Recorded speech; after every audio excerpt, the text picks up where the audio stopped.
नमस्कार, our news update में आपका स्वागत है। मैं हूं अभिषेक तिवारी। 26 जनवरी को दिल्ली में किसानों की ट्रैक्टर परेड में हुई हिंसा पर पुलिस लगातार दूसरे दिन एक्शन में है। पुलिस ने गुरुवार को किसान नेताओं के खिलाफ लुकआउट नोटिस जारी की है, यानी वे बिना इजाजत विदेश नहीं जा सकेंगे, उनके पासपोर्ट जब्त किए जाएंगे। हालांकि यह पुष्टि नहीं हो पाई है कि लुकआउट नोटिस किन किन नेताओं के खिलाफ जारी हुई है, लेकिन सूत्रों का कहना है कि 37 नेताओं के खिलाफ पुलिस ने बुधवार को FIR दर्ज की थी। उनमें से 20 के खिलाफ लुकआउट नोटिस जारी किए गए हैं।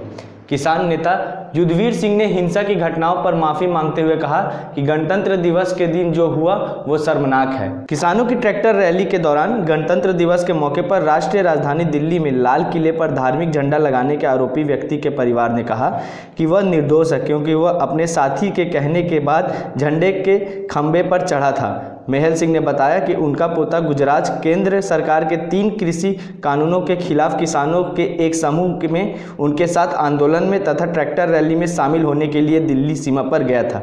गणतंत्र दिवस के मौके पर राजधानी दिल्ली में किसानों की ट्रैक्टर रैली के दौरान हुई हिंसा के बाद ऐसा लगता है कि इस आंदोलन में शामिल किसान नेता अपना जन समर्थन खो रहे हैं। ताज़ा जानकारी के मुताबिक हरियाणा के रेवाड़ी जिले में कम से कम 15 गाँव की एक पंचायत ने बुधवार को 3 केंद्रीय कृषि कानूनों के विरुद्ध में दिल्ली जयपुर राष्ट्रीय राजमार्ग पर डेरा डाले किसानों से 24 घंटे के भीतर सड़क खाली करने को कहा था। इसी बीच अन्य जगहों पर भी धरना प्रदर्शन में शामिल किसानों के वापस घर लौटने की खबर है।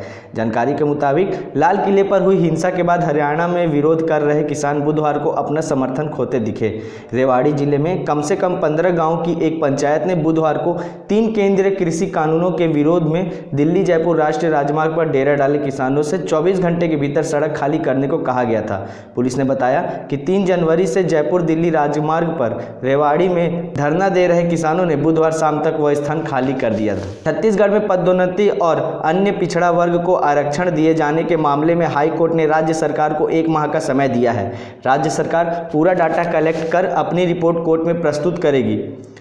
दोनों मामलों में आरक्षण देने के खिलाफ कोर्ट में जनहित याचिका लगाई गई है, जिसके बाद कोर्ट ने पदोन्नति में आरक्षण पर रोक लगा दी थी। मामले की सुनवाई chief justice PR Ramchandra Menon व जस्टिस PP साहू की बेंच में हुई। जनहित याचिका पर पहले हुई सुनवाई में शासन ने एक कमेटी का गठन करने और डाटा कलेक्ट कर रिपोर्ट प्रस्तुत करने के लिए समय मांगा था। सुनवाई में कोर्ट ने पूछा कि डाटा कलेक्शन की स्टेटस क्या है, तो शासन की ओर से सुप्रीम कोर्ट के अधिवक्ता मनोज गोरकेला ने बताया कि राज्य सरकार 50% डेटा कलेक्ट कर ली है, शेष डेटा कलेक्ट करने में 1 माह का समय लगेगा। मनोज गोरकेला को राज्य शासन ने विशेष अधिवक्ता नियुक्त किया है। कोरोना काल में कानून व्यवस्था से लेकर सुरक्षा और मजदूरों के आने जाने की व्यवस्था में रहे 65,000 पुलिस कर्मियों को टीका लगाया जाएगा। इनमें से अब तक 60,000 अधिकारी कर्मचारियों का केंद्रीय गृह मंत्रालय के पोर्टल में रजिस्ट्रेशन किया जा चुका है। डॉक्टर व मेडिकल स्टाफ के बाद पुलिस कर्मियों का टीकाकरण शुरू होगा। वहीं पिछले 1 हफ्ते से रायपुर जिले में एक बार फिर कोरोना एक्टिव मरीजों की संख्या बढ़ रही है। प्रदेश में कोरोना संक्रमण की वजह से पहले लॉकडाउन से ही पुलिस कर्मियों ने बड़ी भूमिका निभाई है। संक्रमित एरिया की बैरिकेडिंग से लेकर हॉटस्पॉट की निगरानी और कानून व्यवस्था बनाने के लिए पुलिस की ड्यूटी लगाई गई थी। कोरोना काल में 7,000 पुलिसकर्मी संक्रमित हुए थे। 23 पुलिसकर्मियों की जान भी गई थी। कोरोना संक्रमित कई पुलिसकर्मियों का आज भी इलाज किया जा रहा है। इसी तरह अर्धसैनिक बलों के करीब 4,000 जवान संक्रमित हुए। स्वास्थ्य कर्मियों के बाद दूसरे चरण में पुलिसकर्मियों को टीका लगाया जाएगा।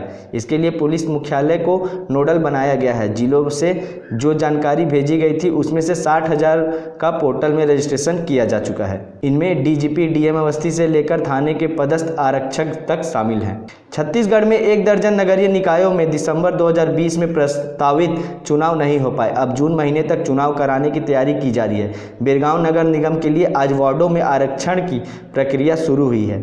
यहां 1 फरवरी को मौजूदा पदाधिकारियों पार्षदों का कार्यकाल खत्म हो रहा है। प्रदेश के कई नगर निगमों में कोरोना संक्रमण की वजह से चुनाव आयोग और स्थानीय प्रशासन चुनाव की तैयारियां तक नहीं कर पाए। अब जिन निकायों का कार्यकाल खत्म हो रहा है वहां प्रशासक बिठाने की तैयारी चल रही है।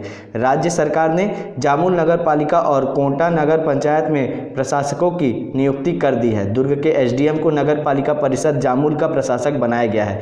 जामुल नगर पालिका की पहली बैठक 10 अक्टूबर 2015 को हुई थी।